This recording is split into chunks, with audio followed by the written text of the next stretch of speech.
GoForThe2.com in with the Week 16 rapid fire selections. Going to give about 4 picks. One of them is the conference championship game. All the conference championships, along with the top 25 games, will be covered on College Football Today this coming Saturday, 10 a.m. to 12 p.m. Eastern, MSG Plus, Sports Grid Network. Check it out. We go through all the top 25 games, under the radar games, try to get through as much as possible in 2 hours, along with some prop bets as well. So check it out. Then in-game live from 12 to 5, NFL games taking place as well. We have you covered for the in-game analysis on the football field and the sportsbook line movement. So tune into sportsgridnetwork.com.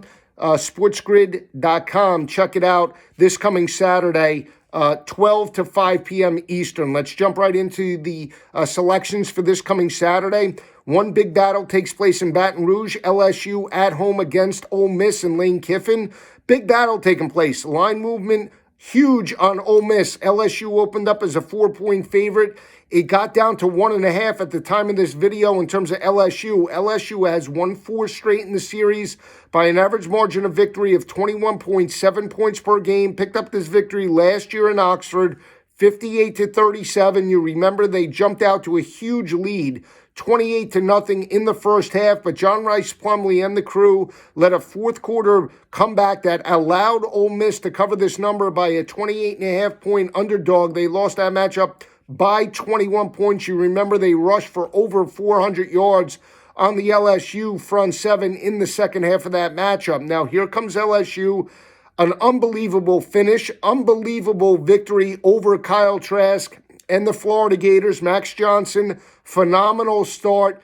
Did complete 21 of 36 passes, 236 yards, 3 touchdowns, no interceptions. Played very well, put his team in a position to score points in that matchup. LSU rushed for 179 yards on the ground.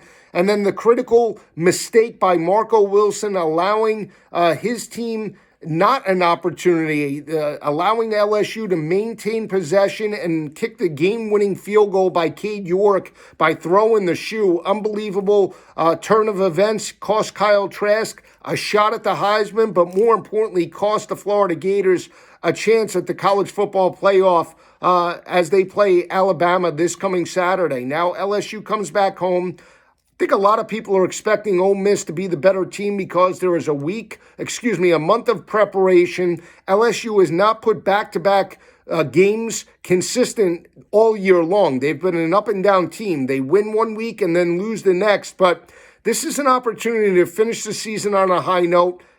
In my opinion, Max Johnson is the starter, played very well. He definitely has the front lead over TJ Finley next season. Just a live arm, makes solid decisions, is a gamer, makes those players around him better. And I think he leads this team to a victory. I think it comes down to the physicality of LSU. Second and third teamers playing very well. Every point, you heard Ed Ogeron say that every point scored in the Swamp was by freshmen and sophomores. They have young talent. They're going to want to perform and carry that momentum into next season. This is very critical in terms of the long-term success of LSU and Ed Ogeron. So I think the team will be focused. And more importantly, it comes down to the front seven of Ole Miss. They're giving up 217 rushing yards per game. Last game, they dominated Miss State in the Egg Bowl on the 28th of November, 31-24. But I just think the physicality of LSU is the difference. They wear down Ole Miss. Probably be a crazy game as well in Baton Rouge. I know the game is at 3:30, not played under the lights. That's another reason why I think the line is moved. But LSU laying a short number at home, I think wins this ball game by 7 points or more Saturday afternoon over the Rebels. Another big battle takes place in Starkville. Missouri on the road against Miss State. Both teams were the Vegas darlings.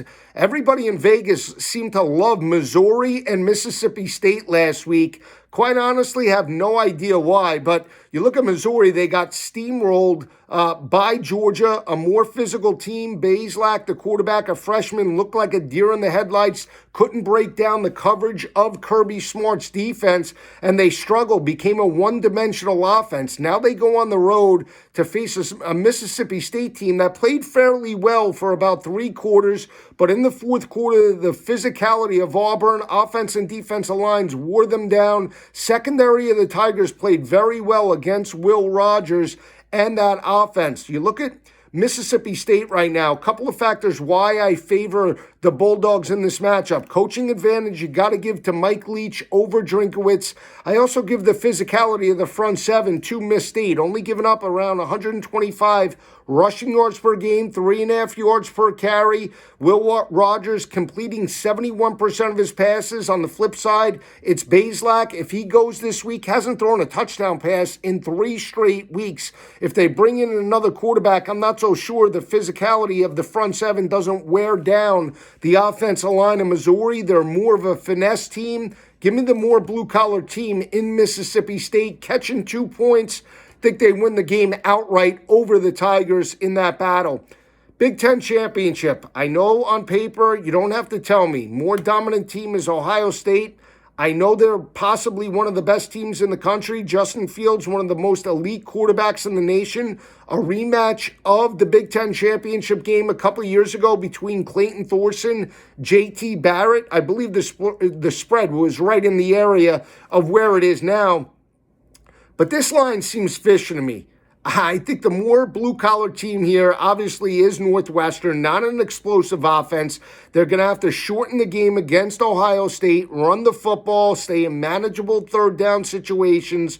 Peyton Ramsey, a good quarterback, not an elite quarterback, but I'm going to take the 19.5, 20 points in this ballgame. Northwestern very solid in terms of third down defense, holding opposing offenses to 30% of third down conversions, +4 in turnover margin. They're playing with house money here. They have nothing to lose.